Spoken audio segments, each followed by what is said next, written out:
She didn't even try to suggest it was a one-off or a mistake. She used her cheating as a weapon to prove that was the problem. She's a true emotional terrorist.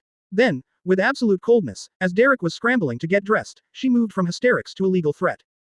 It's over. I'm filing for divorce. I'm sick of you controlling me, sick of this pathetic life you created. Get your things and get out. This is my house. Elle looked at both of them, at this scene unfolding in my bedroom, and I realized, don't belong here. I was just stunned by her audacity. I didn't say a word, just grabbed my laptop and keys. Walked out, closing the door behind me and leaving them there. Elle drove straight to my best friend's place, who lives on the other side of town. I was in shock but had to act fast. My friend immediately recommended the best family lawyer in the city who specializes in infidelity.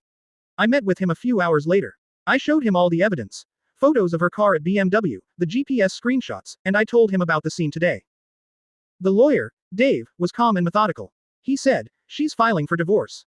Great. Let her. We have evidence of infidelity and misuse of marital assets, her spending on expensive clothes and probably gifts for the lover. And her hysterical accusations only show her character. Your photos and testimony will be key.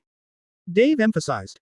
Even though she filed first, we have the stronger position because of the evidence. She thinks by being the victim of my control, she'll win the case and take the house. She's wrong. While I was in the lawyer's office, Britney called me. I put her on speakerphone, and Dave listened. She was screaming. Elle changed the locks. Your things are thrown out on the lawn. If you try to come near me or my house, I'll call the police and accuse you of stalking. This was exactly what Dave wanted to hear. He whispered quietly, that's emotional abuse and unlawful eviction. It strengthens our case. I simply told Britney. All further communication will be through my lawyer. Enjoy your BMW. And hung up. Felt, for the first time in 6 months, that Nad regained control. My lawyer, Dave, was quick. He sent her an official letter stating I would be pursuing a fault-based divorce and requesting a temporary settlement on property access. This made Britney furious. The next day, had to pick up some important documents from the bank. And who was there? Britney. She saw me and made a complete scene. Oh my god, he's here. This is my husband. He's stalking me. I told him I want a divorce, and he can't accept it. She started crying, fake waving her arms, and accusing me of emotional abuse, loudly enough for all the customers in line to hear.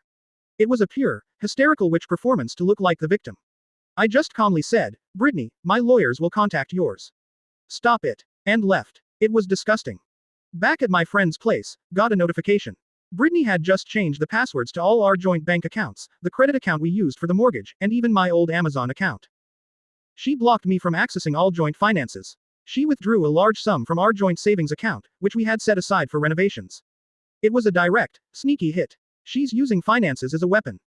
2 weeks have passed since she blocked my access to the finances. My lawyer, Dave, filed a motion for restoration of access and a temporary financial order. Today was the first brief hearing. Britney came to court with an expensive seemingly incompetent lawyer she neared. She was dressed like a victim, with OFI eyes, but her gaze was as bitchy as ever. She testified under oath that I was not only a paranoid stalker, but that I had inflicted psychological and emotional abuse for years, constantly humiliating and controlling her. It was a pure, hysterical lie.